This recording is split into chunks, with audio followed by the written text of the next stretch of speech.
மீண்டும் உங்களை நாம் சந்திப்பதிலே மிக்க மகிழ்ச்சி அடைகின்றோம். நான் இலங்கையில் இருந்து பதுளை போதனா வைத்தியசாலையில் இருந்து வைத்தியர் கிருஷான் வேதநாயகம். இன்று நாங்கள் இந்த HIV நோயினுடைய நோய் அரும்பு காலம், அதாவது இன்குபேஷன் பீரியட் என்று சொல்லுவோம். சாதாரணமாக இதை நாங்கள் விளங்கப்படுத்துவதாக இருந்தால், நோயரும்பு காலம் என்பது ஒரு கிருமி எங்களுடைய உடலிலே சென்று அதன் பிற்பாடு அந்த நோயை அந்த கிருமி ஏற்படுத்தி அந்த கிருமி உடலிலே சென்ற நாளிலே இருந்து எங்களுக்கு அந்த நோயினுடைய குணங்குறிகள் வெளியிலே தெரிகின்ற நாட்கள் வரையான காலப்பகுதியைத்தான் நாங்கள் நோயரும்பு காலம் அல்லது இன்குபேஷன் பீரியட் என்று சொல்லுவோம். சாதாரணமாக ஒரு டெங்கு நோயை எடுத்துக்கொள்வோம். உங்களுக்கு தெரியும், டெங்கு நோயானது நுளம்பின் மூலமாகத்தான், ஈடிஸ் இஜிப்டி எனப்படுகின்ற ஒரு வகையான நுளம்பின் மூலமாக, பெண் நுளம்பின் மூலமாகத்தான் இந்த நோய் ஒரு மனிதரிலே இருந்து இன்னும் ஒரு மனிதருக்கு பரவுகிறது. இந்த நுளம்பு ஒரு மனிதரிலே, அதாவது ஒரு டெங்கு நோய் இருக்கின்ற ஒரு மனிதரிலே கடித்த நுளம்பு போய் இன்னும் ஒரு சுகதேகி ஒரு மனிதரை கடிக்கின்ற போது அவருக்கு இந்த டெங்கு நோய் வருகின்றது. எனவே ஒரு சுகதேகியான ஒருவருக்கு நுளம்பு கடித்த பிற்பாடு, நுளம்பு கடித்து இரத்தத்துக்குள்ளே இந்த டெங்கு நோயை ஏற்படுத்துகின்ற வைரஸ் கிருமிகள் போனதிலே இருந்து அந்த நோய்க்குரிய அறிகுறிகள், என்னென்ன அறிகுறிகள் தோன்றும்? எங்களுக்கு காய்ச்சல் வரும், உடல் வலி வரும், தலையிடி வரும், கால் தசைகளிலே சரியான வலி வரும், வாந்தி இருக்கும், சக்தி இருக்கும், இவ்வாறு பலதரப்பட்ட விடயங்கள் இருக்கின்றது. உடல் முழுவதும் இந்த ரேஷ் மாதிரி வரும், சிவப்பு புள்ளிகளாக வரும். எனவே இந்த குணங்குறிகள் வெளிப்படுத்துவதற்குரிய காலத்தை தான் நாங்கள் நோயரும்பு காலம் என்போம். ஒவ்வொரு நோய்க்கும் ஒரு நோயரும்பு காலம் இருக்கின்றது. சாதாரணமாக டெங்கு நோய் ஏற்படுத்தி கொண்டால் 7 to 14 நாட்கள். அதே நேரத்தில் சாதாரணமாக எங்களுக்கு வைரஸ் மூலமாக வருகின்ற வயிற்றோட்டம் பாதிமேதி எடுத்துக்கொண்டால் 2 to 3 நாட்கள். அது எப்படி என்றால், நாங்கள் ஒரு கடையிலே போய் சாப்பிட்டால் அசுத்தமான உணவையோ அசுத்தமான நீரையோ குடித்தால் அந்த குடித்த நாளிலே இருந்து 2-3 நாட்களுக்கு இடையில எங்களுக்கு வயிற்றோட்டம் வாந்தி பேதி எல்லாம் ஏற்படும். ஆனால் இந்த HIV, இந்த எய்ட்ஸினுடைய நோயரும்பு காலம் மிகவும் பெரியது என்று சொல்லப்படுகிறது. அதாவது ஏறக்குறைய 20 வருடங்களாக கூட இது போகக்கூடிய சந்தர்ப்பம் இருக்கின்றது. அதாவது எங்களுடைய படிப்பின்படி 20 வருடங்களாக கூட இருக்கலாம்.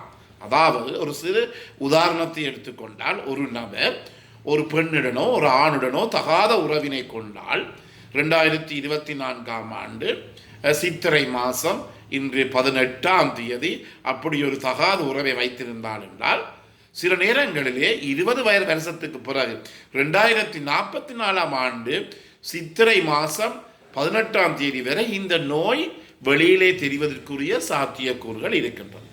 சில நேரத்தில் தெரியாமலும் போகலாம். ஆனால் இதில் இருக்கின்ற ஒரு பயங்கரமான நிலைமை என்ன? அந்த நோயாளிக்கு ஒரு நோயும் வராது. அவர் சாதாரணமாக ஒரு மனிதரை போலத்தான் எல்லா இடமும் திரிவார். ஆனால் அவர் மற்றவர்களுக்கு இந்த HIV எனப்படுகின்ற, அதாவது இந்த ரெட்ரோ வைரஸ் என்று சொல்லுவோம், இந்த HIV எனப்படுகின்ற கிருமியை, அந்த வைரஸை அனைவருக்குமே பரப்பி கொண்டிருப்பார். அவருக்கு ஒரு விதமான வருத்தமும் கிடையாது. அவர் மற்றவர்களுக்கு இந்த நோயை கொடுப்பார். இதற்குரிய காரணம் என்ன? ஒவ்வொருவருடைய நிற்பீடன நிலைமை. அதை ஆங்கிலத்தில் இம்யூனிட்டி ஸ்டேட்டஸ் என்று சொல்லுவோம். அதாவது சில பேருக்கு இவ்வளவுதான் வருத்தம் வந்தாலும் அப்படியே இருப்பார்கள், ஒரு விதமான குணங்குறிகள் ஒன்றும் தெரியாமல் இருப்பார்கள். சில பேருக்கு ஒரு நாள் காய்ச்சல் வந்தவுடன் அவர்கள் சாப்பிட மாட்டார்கள், குடிக்க மாட்டார்கள், நடக்க மாட்டார்கள், மெலசல ஊடத்துக்கு செல்ல மாட்டார்கள். அப்படி ஒவ்வொரு ஆக்கள் உடம்பும், அது உடல் வாசி என்று சொல்லுவோம், ஒவ்வொரு ஆக்களுக்கும் ஒவ்வொரு உடம்பு நிலைமை இருக்கின்றது.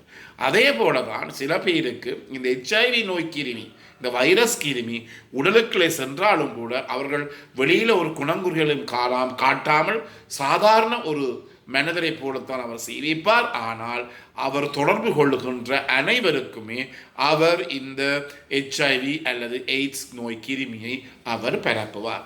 இதுதான் மிகவும் முக்கியமான ஒரு பிரச்சனை இந்த நோயிலே. அடுத்ததாக என்ன செய்யலாம்? இதற்குரிய இரத்த பரிசோதனை. அதாவது நாங்கள் இப்போது இந்த நோயை பற்றி ஒரு சிறு கதையை நாங்கள் சொல்ல வெளிக்கிட்டால், இந்த நோயானது 1981 அக்டோபர் மாதம் 7 தான் ஒருவர் ஒரு ஆப்பிரிக்கா கண்டத்துக்கு சென்று, ஒரு நபர் அமெரிக்காவில் இருக்கின்ற கலிபோர்னியா மாநிலத்துக்கு சென்று இருக்கின்ற போது அவருக்கு அடிக்கடி அவருக்கு நோய் வந்தது. காய்ச்சல், இருமல், தடிமல், வயிற்றோட்டம், வாந்தி பேதி, இவ்வாறு அவருக்கு தொடர்ச்சியாக ஒரு வருத்தம் வந்து கொண்டே இருந்தது.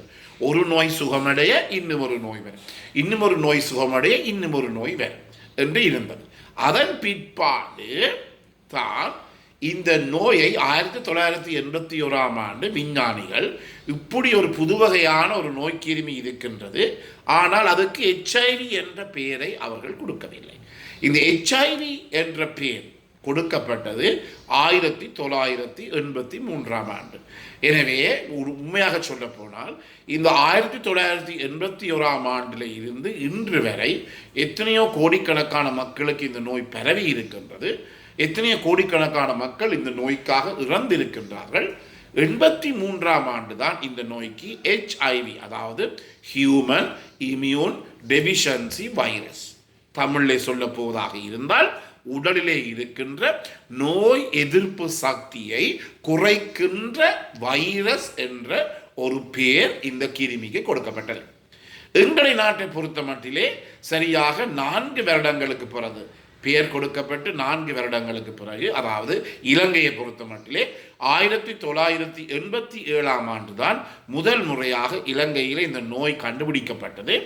அவரும் கூட ஒரு நைஜீரியா என்ற ஒரு நாட்டிலே இருந்து அங்கு வேலை செய்து போட்டு வந்த ஒருவராகத்தான் அவர் இருந்தார். பிறகு இலங்கைக்குள்ளேயே இந்த நோய் முதலாக 1989 இந்த நோய் இலங்கைக்குள்ளேயே பரவின நோய் முதலிலே கண்டுபிடிக்கப்பட்டது.